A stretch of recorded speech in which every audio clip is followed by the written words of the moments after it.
จะเฮ็ดไดเชื่อเนาะ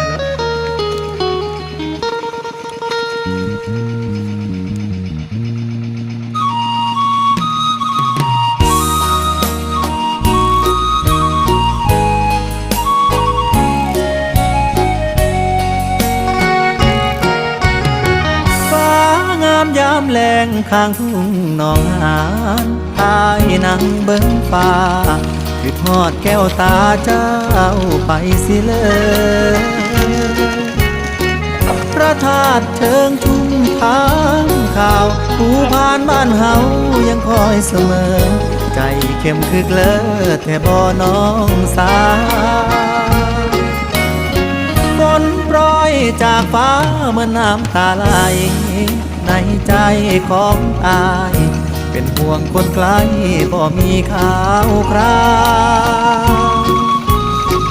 น้ำหลากน้องหา